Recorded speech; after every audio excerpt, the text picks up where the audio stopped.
peeps? What is the beef? Welcome to a very, very special episode of the Chef Fit podcast, episode 66. Today we have got Paddy from So Let's Talk, and someone that I've been following for a while now, and really vibe with the content that he's putting out, and just a great message. And to be honest, very similar lines to what Chef Fit is achieving. And really addressing some problems and empowering people with things that this industry has just not had, you know what I mean? And has felt the effects of not having for a while. So it's fantastic to see people like Patrick stepping up and doing his thing. So Paddy, thank you so much for jumping on for an episode. Yeah, thanks for having me on, but I'm excited. 100%, bro, 100%. So I suppose, man, just before we dive into, you know what I mean, juicy pieces of information and, you know, giving people guidance on things, take us right back, man. Like first off, your background and I suppose the journey to where we are today. Yeah, of course, not a problem at all.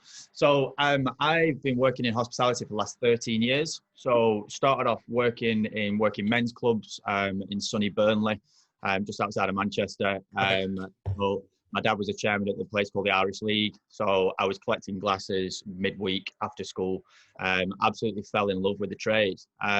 Just the whole aspect of being able to people watch, interact, that whole community is something that I was like, I need to be a part of this in some way, shape or form. So for pocket money from a young teen going through college, that's what I did. I worked in bars, whether it be in cocktail bars or nightclubs, and absolutely loved it. Ended up going to university, did the normal thing that people do, which was I'm going to go and get a piece of paper and my life's going to be changed and it's going to be amazing. I actually realised that further education wasn't for me. So I didn't do my degree and I just went and managed some cocktail bars in and around Birmingham. And that was great for me. I was a general manager at a really young age. I was 21. I had a team of 20 people. And to be honest, that was probably one of the triggers for some of the pressures. I don't believe I had the right capabilities to be put in that situation where you're managing a venue that's taking 35, 40 grand a week, and you don't have the skill sets yourself. So that was one of them. And then I moved around the Northwest. I worked in Chester, Manchester, Liverpool. I was on a mad mission. I've always been a very driven person, and I knew that I needed to acquire skill set, to climb the ladder inside of hospitality.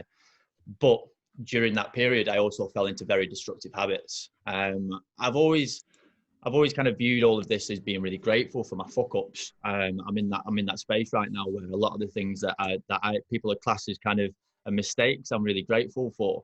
But during that period, what I recognized is I was deeply unhappy and didn't know about it.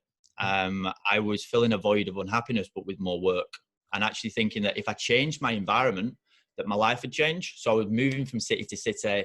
On the outset, I was a young, very successful general manager with a great CV. But actually, I was falling into destructive habits of recreational drug use, next to no sleep. My nutrition was shot, absolutely horrendous. And a really unhealthy relationship with alcohol. With any emotion that I had, my trigger was just to go and sup. So that's what I did.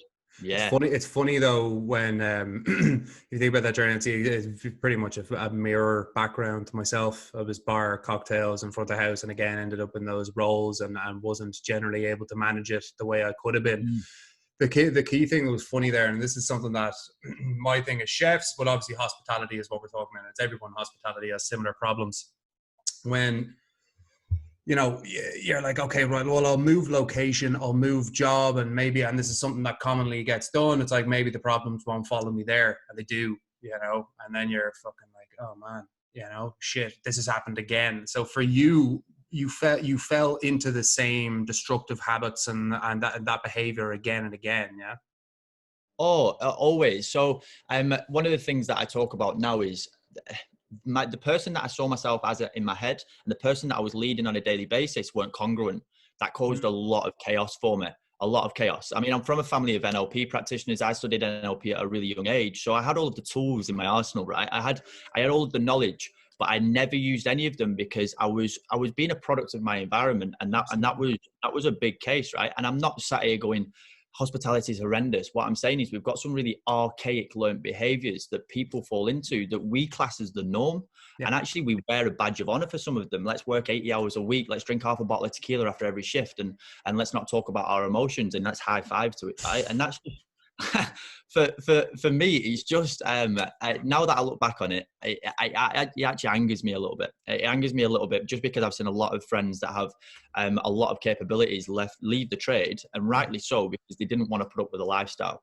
And that for me wasn't good enough, and I don't think it is good enough now, which is where we're working on creating a more positive culture change inside of the industry, where we create a new normal for ourselves, one where we value our health above everything else, because without our health there is no work, there is no career, there's none of that going on. So that's kind of where we're at. And it's also the opening yourself up to knowing what the right thing, that you know yourself when someone's walking away from the trade because, and again, that's the mentality, oh, they can't fucking hack it. Well, you know what I mean? With the way things were happening for so long, like I don't blame those people in the slightest. And I think we definitely need things in place and tools in place for people to be able to manage the lifestyle 100%.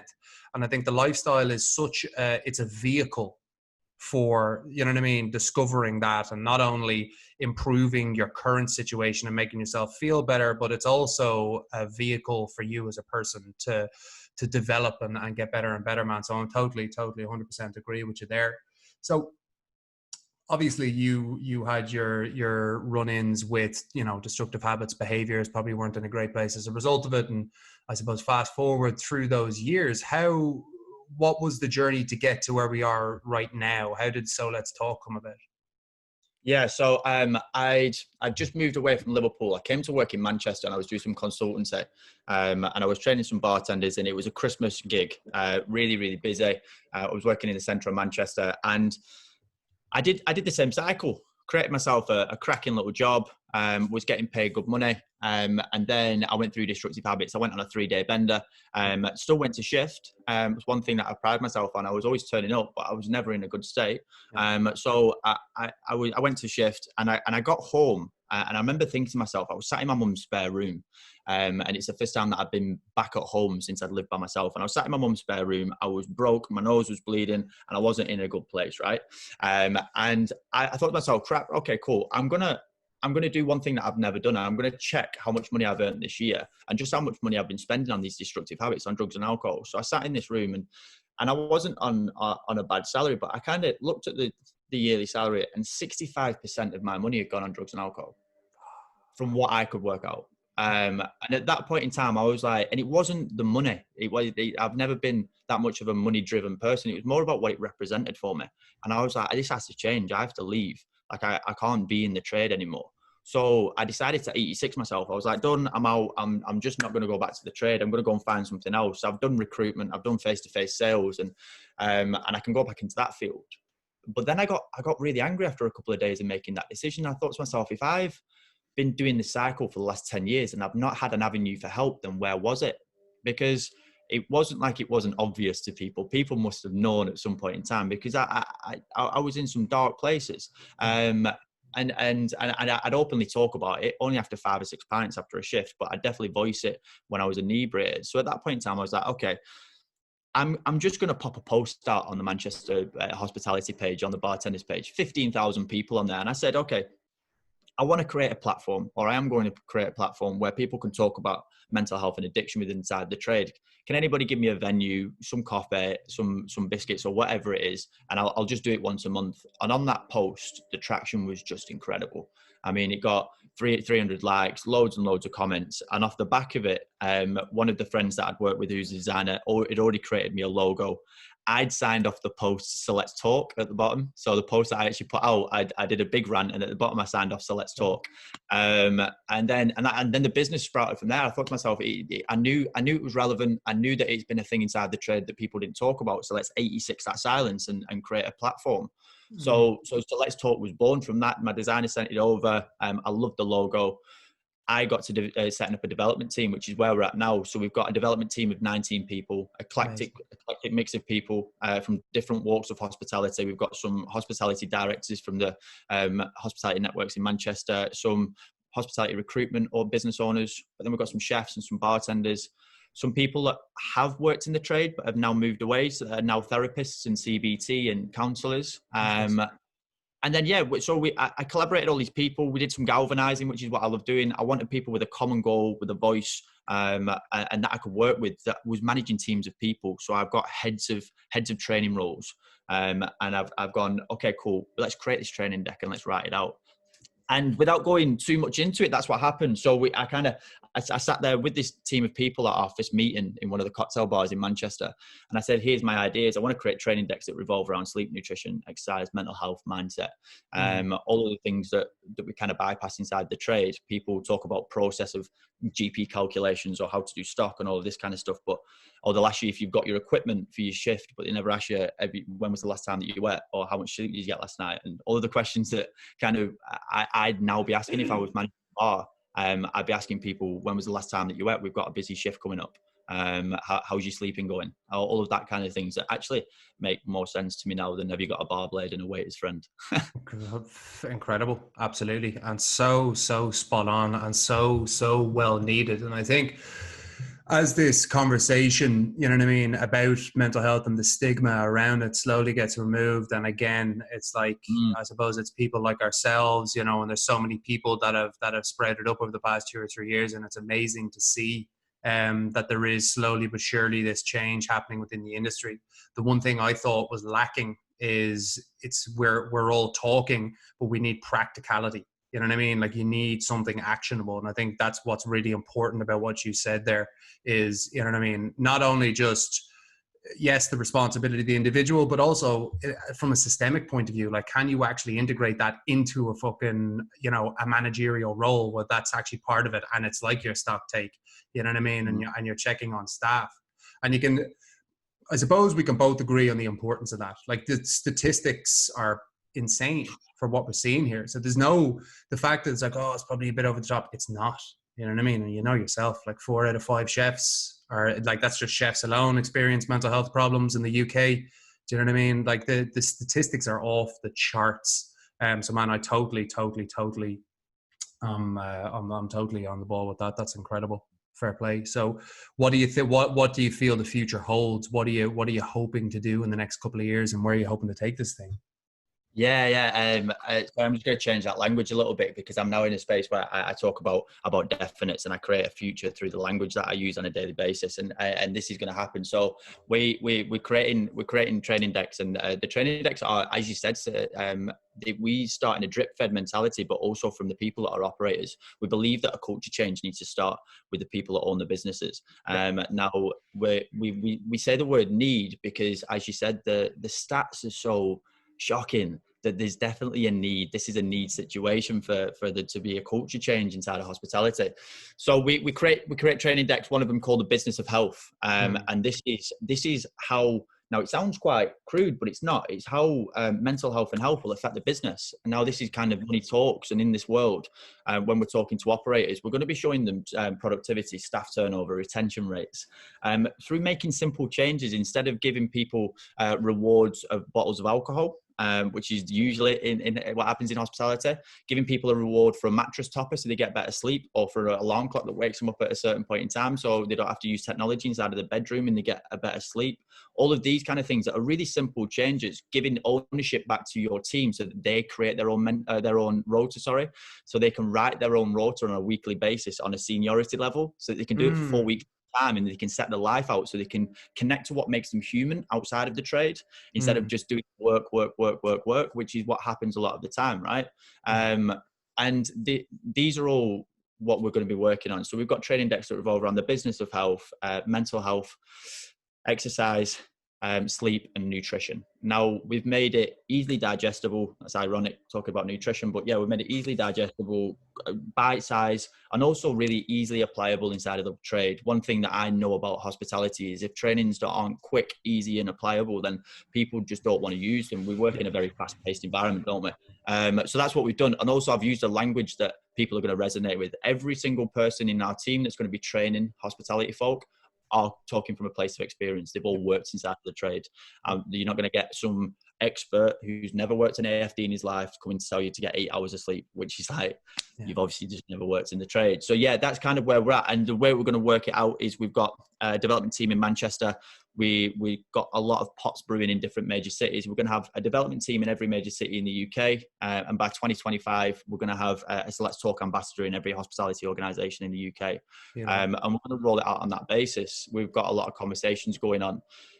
Which is, for me, really exciting. My view on success has completely changed, but I used to think that big houses, big cars, and all of that was success for me. I get success from adding value on a daily basis. So that's kind of my personal mission. I go out there to add value and have conversations. Big time, bro. Big time. And you can tell that. Fair play. Let me ask you a question a little bit off topic. You were saying about NLP. For anyone that doesn't know what that means, it's neuro linguistic programming. Talk about that for a second. Like, you're obviously, that's a family background and that had led you into it. Talk about NLP and talk about I suppose how you can apply it, how you apply it to yourself personally to for lack of a better term, for progress, for development, for growth, or to move yourself in the direction that you'd like to be going in. Yeah, and I love this question. So I'm from a family of master NLP practitioners. I mean, that's mental. By the way, I'm blown away with that. That's yeah, it's really cool. And like I said, I'm blessed. I'm really grateful. But also, I never got away with anything. They're really emotionally intelligent. I got away with that, which wasn't great. But yeah, what happened was, I was 13, 14. My mum asked me if I wanted to go into the National Youth Council and put me forward for it. So I went ahead and went and did the National Youth Council. Then I went and did a weekend away with Tony Robbins' team, which was hell. Yeah, it was great. And that was kind of my first part of personal development. It was the first kind of introduction to it. And after that, I started doing the kind of Bob Proctor and Jim Rohn and Zig Ziglar and all the old school guys. Yeah.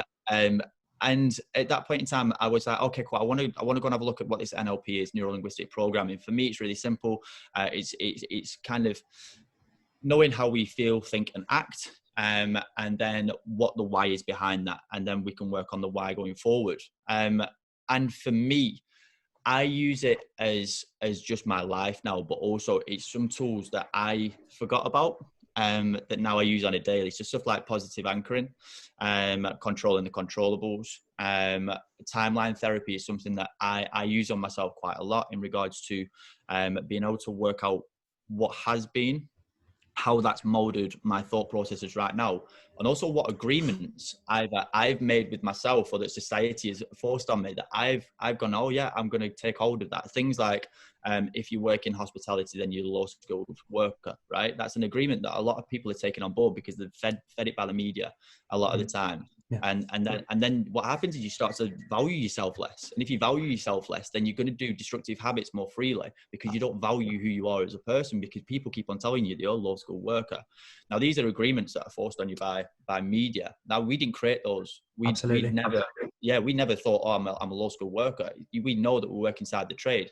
It's an incredible career.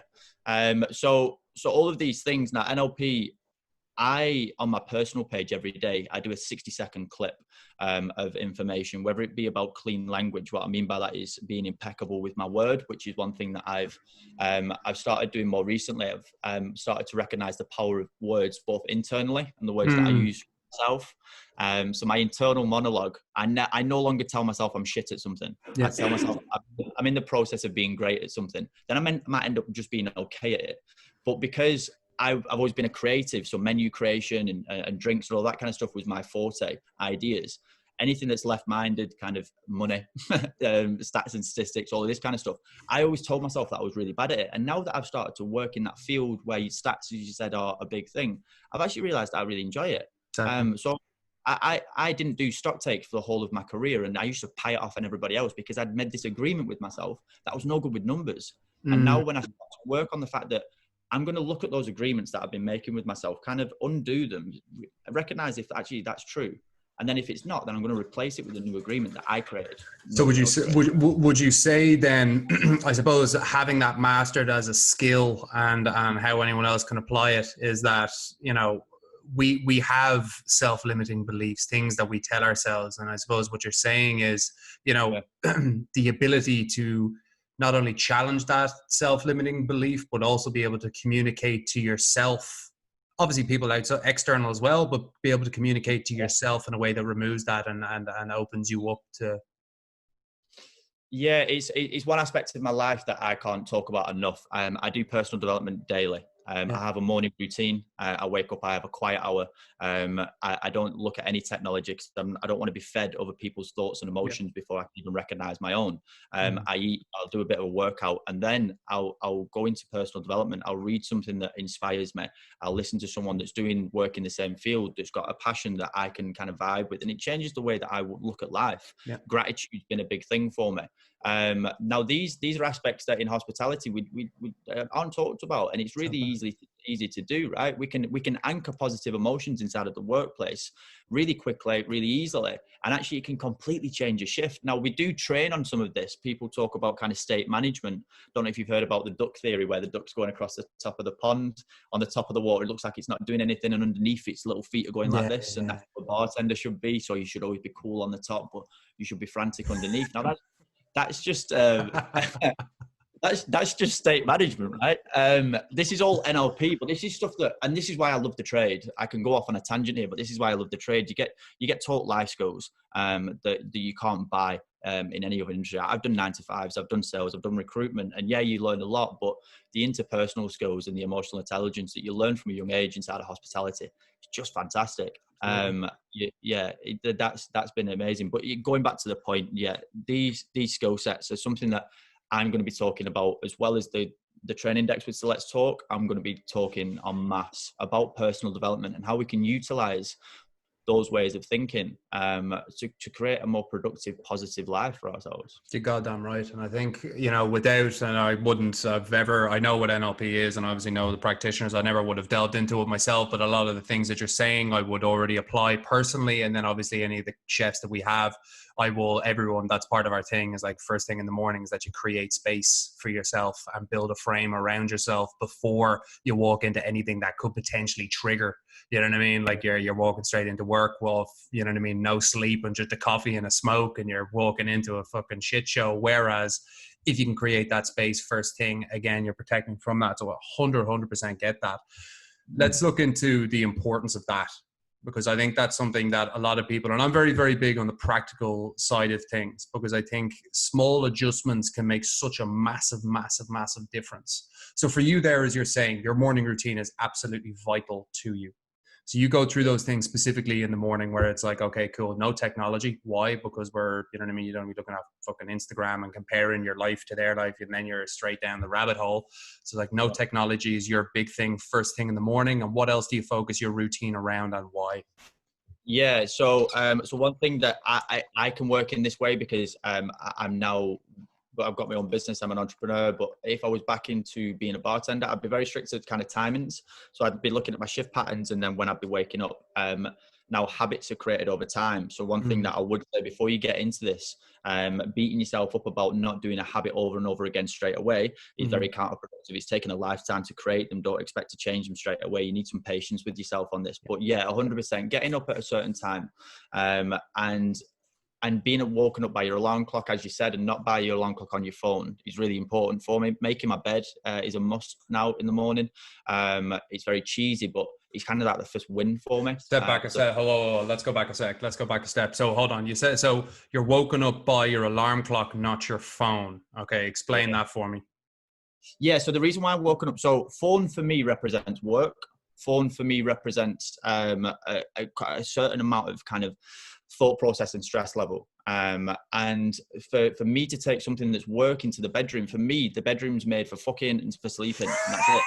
And that's it. So taking something that is office based into the bedroom is going to create not a safe space for me to sleep inside of, because you've taken your room, right? But also you check your notifications before you can check to see if you can walk in the morning. Do you know what I mean? Before you can go out of bed, you're checking your notifications. And that, for me, I did it for years. And then also I'm very susceptible to being fed information, as we all are. And what happens is, if it's positive, the first thing that I see, it's great. But if it's an email about work, then the first negative connotation I've got in my life as soon as I open my eyes is work. And that's gonna ripple throughout the day. I'm gonna go into work and some kid is gonna get the full 2 barrels of me being angry because I was angry about an email that some suppliers sent me at 7:30 in the morning as I've woken up. And that's going to affect the rest of my day. So it's kind of like a pebble in a pond effect where it's just going to ripple out. So I get woke up by my alarm clock. Yeah, I hate the noise sometimes, but now actually I've created a habit where I wake up before my alarm clock now. And that's just through habit. I'm not saying that my passion wakes me up. I'm not doing an Eric Thomas kind of speech here, but it allows me to wake up before that. So yeah, and then I make my bed. I've recognized that one of my agreements that I made with myself is that I was a messy bartender. I led a messy life, and now having an automated life is starting to become really important for me. And that by making my bed, it's a little achievement. It's nice to get back into a made bed after a long day. Absolutely. It's the first little win. And then, then a shower. So shower time. This sounds seedy as hell. It's not. I have a gratitude shower. So what I mean by this is usually in the shower, I recognize that I go through old conversations inside my head. I'd have like arguments. And I'd start to think about old arguments that I'd been having with people and think, oh, I should have said that at this point in time. And I'd always come out of the shower not feeling anywhere near as good as when I did when I came in, which is not the point of it. So now I just reel off 10 things that I'm grateful for whilst I'm having a shower. I'm grateful for the fact I've got running water, that I've got a loving family, that I've got an ability to be able to voice what I love doing on a daily basis. All of these things are what I reel off to myself in the shower. By the time that I've finished, my state is completely different. When you concentrate on what you're grateful for, the black clouds that hang over your head sometimes starts becoming a lot lighter just on the daily. By just, going into gratitude has been huge for me. And then, I have a bit of a silent hour. My brain goes 10 to the dozen. So I have some time where I have a scribe. I'll write something down. I might jot something into my notes, but I'll be very quiet for the first hour in the morning. I'll recognize my feelings and emotions. And if I've woken up on the wrong side of the bed, as they call it, or I've got something that I've been feeding myself and my internal monologue's negative, I'll work on that and I'll recognize it. And I'll get rid of those internal monologues and some of those words that are starting to be a critic and not a cheerleader for me. And as soon as I've worked through that, I might even talk to people about it on my first piece of content that I put out to the world. I'll sit there and I'll go, look, I woke up in a right funk this morning. I've recognized that this is why it happened and this is what I did to overcome it. And I'll give it you in 60 seconds and then take it and do what you need with it. That's kind of, so important. Sorry. That's my morning routine. Oh, coffee and food, mate. Food's personal development for me. I love eating. From a big family, Irish background. Where good man. Food's always been a huge part of the family. We revolved everything around food. A lot of dead animals on a table and a lot of chit chat and good times. So for me, food's personal development. I feed myself, and when I feed myself with good food, that's self-care. That's personal development for me. So I make sure that that's time that I take out of my day. And also I've learned to say no. So if people say, oh, can you just fit in this call here? And it's like, no, sorry, it's eating time for me. I'm going to make that a priority over everything else. Interesting. And I suppose the idea behind doing all of these things is that you are almost in control of your state, and I think the awareness, this is a really, because I know a lot of people will probably listen and they'll probably go, Jesus, that's really, really in depth. What he's doing, he's going to these lengths to execute a morning routine to that extent, and he's doing these things very, very specifically. What is the idea, for anyone listening, the idea of doing these steps and having these things in place? What difference does it make as you go through your day? And I suppose, what does it allow you to do? Yeah, I love that question. Just to let everyone know that's listening, this is a place of process, not mastery for me. So I'm not saying that this is something that I've completely nailed down. And I think that authenticity is key, right? This has been a work in progress. It's not just happened overnight. And what it's allowed me to do, it's allowed me to take myself from an undesired state to a desired state. My state fluctuated a lot during when I worked in the trade. So I could either be a really nice guy or I could be an absolute arsehole when I was in work mode, right? And I used to deem that as me just being a manager. Or I'm going to tell you what's what, right? And it's not. It's because I couldn't manage my state properly. And now that I manage my state, it frees up space inside of my head to make decisions that are going to be better for me, right? I now make clearer, more positive communication streams, but also decisions on a daily basis. It allows me to feel get this right. This is how simple it is. I feel happier more often than not now that I do these things. And if there's one thing that you can say to somebody, would you like to feel more happier and more productive on the daily? A lot of people are going to say yes. And these are just tiny little changes that I've made. Now, they might seem big, but they are small changes. It allows me to recognize my emotions, which is a male. For one, it is not always the easiest thing to do, but also I voice them, and I'm really, really conscious about the people that I voice them to. You are most like the 5 people you surround yourself with in life. So I make sure that my circle's strong and that I'm conscious about who I talk to. But yeah, no, it allows me to express my emotions, but also I've gone from being, I haven't drank in 200 days. That was a conscious decision. Yeah, I think it's 199. Well done. Tomorrow. No drugs. Now, all of this has come from just making a decision, and all of these things that I'm talking about have allowed me to maintain that. I've found a confidence inside of myself that I didn't have before, where I rely on substance, whatever it be, alcohol or drugs, to be able to portray my best self. Now I've found that I can do that at 9 o'clock in the morning, whether I'm talking to yourself now on a podcast, or I can do it at 10 o'clock at night, but I can do it sat in a bar, drinking a 0% beer, being just as outgoing and just as lively. And all of these things have been new realizations for myself. I've created a business where I paid myself a salary. In the first 7 months, I set it up from my phone, from my mum's bedroom. All of these things is kind of on the outset look really good. One thing that I don't concentrate on is people giving me praise or people giving me doubts. I don't put any onus on any of those Don't things. feed the ego. Yeah, so the reason why I don't take on, I recognize and I appreciate, but I don't dwell on. The reason being is if you dwell on people giving you praise, then it gives the negatives too much leeway, it gives them too much leverage. And also, especially on social media, if anyone is out there and they're putting their content out there, you're going to get fed a lot of other people's experiences, and that's what I call them. Their opinions. It just comes from their experience and their map of the world. So actually, they're not that personal. No. So people are just projecting the way that they're feeling and thinking on the page, right? And a lot of people can take that on board, and that happens inside of the workplace as well, right? So perceptual positions and recognizing that a stressed chef isn't a dickhead, it's just a stressed chef, realizes that you can be more empathetic with that chef and say, look, bud, when was the last time you got yourself some good kip, or didn't go out for a beer after work, and how's home life, and all of this kind of stuff. You can start opening up these questions and allow some empathy so that you can start working on that instead of just sacking him or saying that he's an angry chef. You can start to talk to the person. So yeah, I know I go off on tangents, but that's kind of where my thought process Not at all, man. That's where the juicy stuff lies. You know what I mean? Absolutely. And I find that absolutely fascinating. And it's very interesting for me to hear the level of self-awareness that you have, because it's in that it's not about I'm a master of it right now, and I appreciate you saying that. It's a process, and everything we go through is a process. And understand, for anyone that listens to this, and whether you might find it extremely interesting, you might be like, oh, shit, how do I do that myself, or whatever, that you always have to understand that it's a process everyone goes through, and everyone will start at zero. And again, from my personal experience and what we've done with Chef It for 2 years, I've seen chefs come in who were addicted to drugs, self-harming, depressed, suicidal. 2 years later, you know what I mean, they're running marathons, they're leaders in work, they're role models at home. And it's like, if you had told them that on day one, they would have been overwhelmed, and they probably wouldn't have believed you. So it's very important to, when you're listening to what we're saying here, is that it doesn't matter where you're at right now, as long as the process that you go through, you start from day one and you work your way, and eventually you will get to a point where you do these things. So I think that's extremely, extremely interesting, Paddy. Good stuff, man. Yeah, Jesus, we really, really mapped out some serious, serious stuff. So I think my last couple of things I'd like to dive into, man.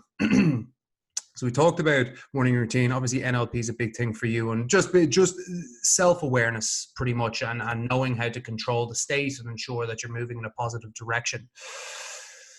As you look into an evening routine, how do you, because I know we covered the morning, we also need to cover the evening, because both really go hand in hand. And obviously we're talking about sleep as well. So things that you deploy in the evening, and I assume like these are the same things that you would also be encouraging others to look at doing as well. So it's interesting to find your personal, how you're doing it. So an evening routine, what's the idea of your evening routine? What are you trying to accomplish with it? And how do you go about that? Yeah, for me, I've started to recognize more recently that I started to educate myself is that, yeah, I got sleep, but I never got valuable sleep. Well, I didn't often get valuable sleep. It's Mm-hmm. completely different things. And I can recognize that now that I get up in the morning and feel more refreshed than usual. The first thing that people said to me, well, the first thing that Nick Littlehills, when I was doing some research, and Nick Littlehills is the guy that's created our sleep training deck. Now he works one-to-one with Cristiano Ronaldo, works with the Sky cycling team, worked with Man United. The guy's got a cracking resume, right? And he talks about when we were little, our mums and dads or whoever was caring for us would kind of give us a bath, get us into pajamas, read us a book, create a completely dark space, and you'd always have this nighttime routine that allowed you to get valuable sleep. And then as we grow up, we go into the big wide world, we start working in this manic environment, and then we get home from after a 12-hour shift, maybe a couple of shots, and you've done all of that real manicness during the day, and then you expect yourself to go like this and fall asleep without creating yourself a nighttime routine. We completely forget all of the things that we've worked on. So society's evolved faster than our bodies have. Yeah. And what I mean by that is our bodies still work in that caveman mentality where we need a cold, dark space to sleep inside of. And we need to make sure that we feel comfortable and safe so that predators can't attack us. And that's kind of still how our bodies are working. And it allows sleep for us. So some of the things that are really practical for me now, I don't drink caffeine after 3 o'clock in the afternoon. It's one thing that I was an absolute fiend for, and I've always been really into my nutrition. So I was working out when I could drink coffee, and actually I just nail about 4 or 5 during a shift and expect myself to get some sleep after work. So yeah, I don't drink caffeine after 3 o'clock now. So I'll change that around, and some of the things that I'll place instead, I might have some fruit teas or something similar. Now, hot water and lemon and honey actually starts to become something that I actually really enjoy. Now, that is the most hipster thing that I've ever heard in my life, but it actually it's actually something that I've started to enjoy now. So yeah, that's a little tip and trick. I have a nighttime routine, so I cut off from my social media and from work for like 2 hours before I go to sleep. That's a must. I kind of have a thing where I go, right, okay, cool, it's your time now, and you chill out. And then I'll disconnect from the world, and I'll watch something that I want to watch. I call it doing nothing properly. Allowing yourself to do nothing properly is so important. So I just chill out, watch a cooking program or whatever it is. I'm rewatching Chef's Table at the moment because I just love that program. So I do that for an hour, and then I'll do my menial tasks for the last hour before I go to bed. Anything that doesn't spark a thought process or anything that doesn't kind of ignite me, I'll do for an hour. So I'll do my ironing, my washing, all of the stuff that's really practical but doesn't take a lot of thought process because I'm on that wind down stage. It's very interesting. Yeah, and then one of the things that I've started to do now is after that wind down stage, I used to read personal development before I went to bed. She's like, now that I think back on it, was just not a great thing for me. So if I'm going to read, which I do often now, if I'm going to read, I'll read something that is fantasy that will take me out of my reality and into something else, instead of sparking a thought process and me trying to fix either an agreement I've made with myself or fix some of the thought processes or whatever it be, have a breakthrough, which will just allow me to stay up for longer fighting the world's problems inside of my noggin when I'm trying to sleep. So I'll just read something that's like that. I leave my bedroom window open. I can do this because I've got a kind of a skylight, but I leave my bedroom window open when I get out of bed in the morning and make my bed. And then I'll close it when I get into my room, but I've got a cold space then. And then I make sure that it's completely cold and dark. One thing that I've recognized is sleeping on my back was something that I used to do, and it created a really poor sleep for me. Sleeping, because what happens is you feel like you're open to predators. Now this is going deep, right, into Nick Littlehill's things. Yeah, but it feels, because all your vital organs are on show. So there's a lot of things around that. And then sleeping on your back for the same way. So I only sleep with one pillow and I sleep on my side. And it's created also my bed's really comfy. It's inviting. I make sure that it's a clean space for me. And that's kind of my nighttime routine. That doesn't happen all the time. So I'll go back over the points there. So I just make sure that I don't drink caffeine after 3 o'clock. I'll give myself some time to chill out and do whatever I need to do, watch whatever I want. I'll do my menial tasks. Then I don't read anything that's going to spark or ignite a thought process. It's something that's fantasy. I'll make sure that my room's, they say between 16.5 to 18 degrees is like optimal temperature. But I'll make sure my room's cold-ish. I'll make sure my bed's made and tidy, and that I'm comfortable whilst I'm sleeping. And then, my sleep pattern's great. I'll get about 7 hours of sleep a night, 7 or 8 hours, 7 more often than not. But high quality sleep. Do you know what I mean? And there's that massive difference, bro. Yeah. It's completely different. Yeah. I wake up, and I've always been an AM person, because there is a difference. Some people say, "Oh, I'm an AM person." It's actually, it's a thing, is that you can either be an AM or a PM person. It can be hereditary. And I've always been an AM person, but I've had to force myself to be kind of productive in the morning, where now I'm the most productive in the morning. If people say, let's have a call, it's usually early AM to late AM for me, because that's when my brain's like going great. So that for me, it's been a massive change. It's ace. It's mad. And the exact listen, like, you're literally, there's so many things that you've said that are like, it's exactly the same thing. Because